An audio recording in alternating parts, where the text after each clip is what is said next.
Hello everyone, it's Dylan Milks here for Wednesday, February the 23rd, 2011.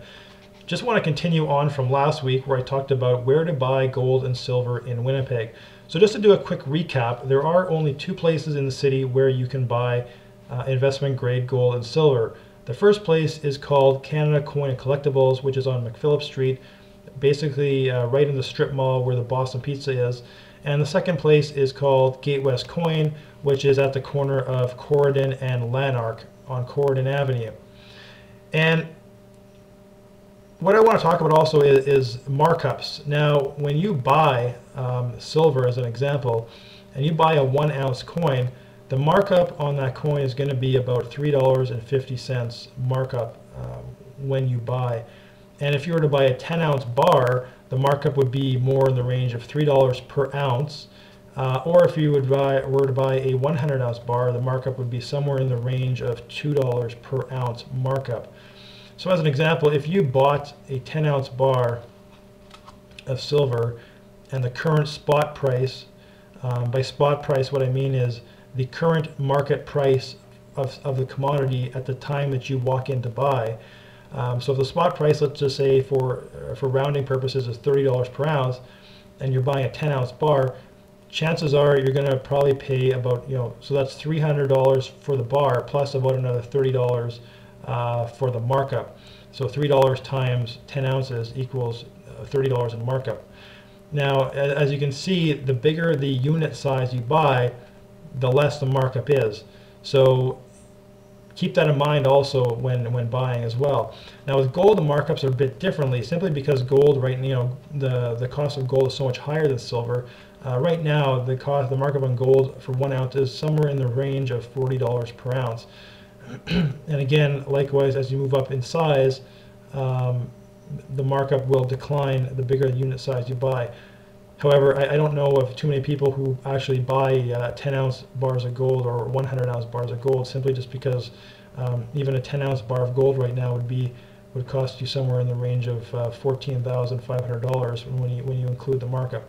So that is quite high right now. So I think anybody who does buy gold is probably just going to be buying the 1 ounce coins. So selling.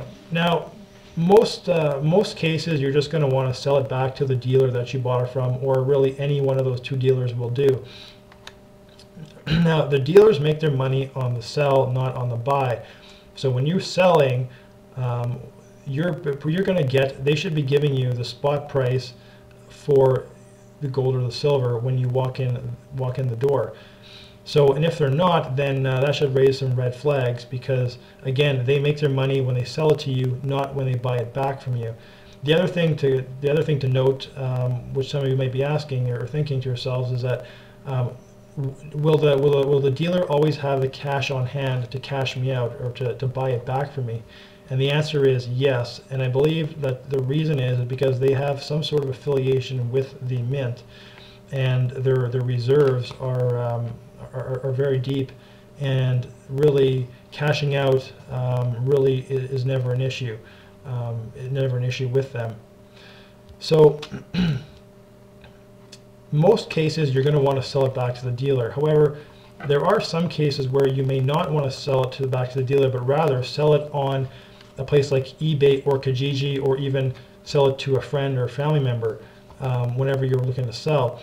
Now, in most cases, you would not want to do this. However, there are some exception cases where you would. And I'll give you an example. Back in 2008, 2009, when the housing crisis went on in the States, the spot price of silver dropped tremendously down to, I believe it was about 14 or no, even lower than that, somewhere around 12 or $10 per ounce.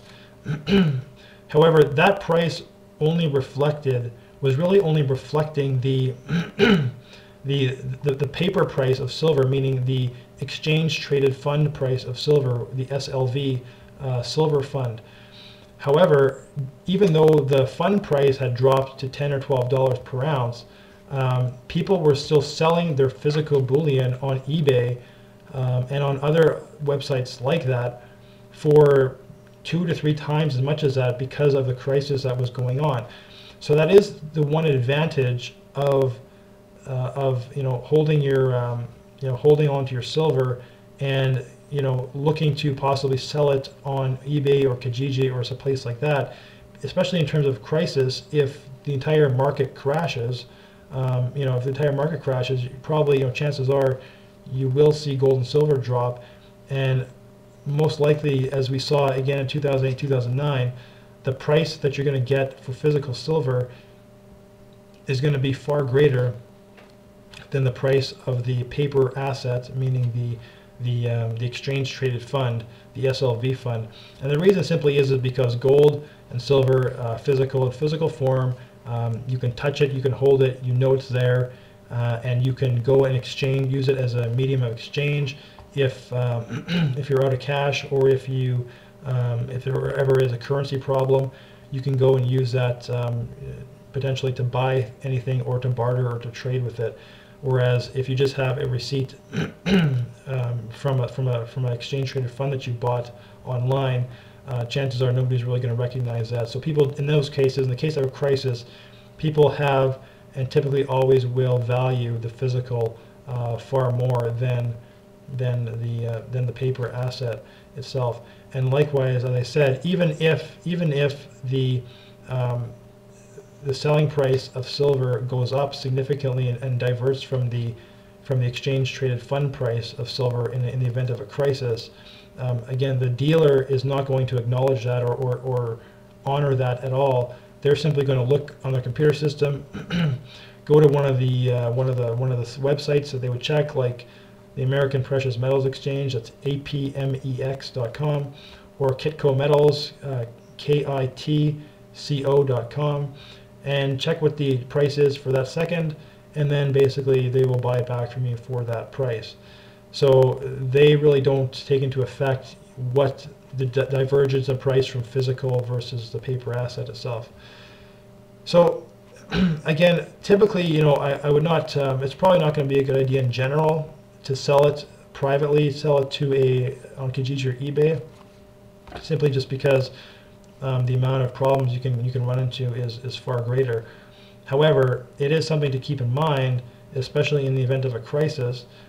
Again, like what we saw in 2008 and 2009, where the physical price of silver diverged quite a lot from the exchange traded fund price. And in fact, I believe it was up to double the price what people were asking for the physical metal itself. So it's one thing to keep in mind when selling.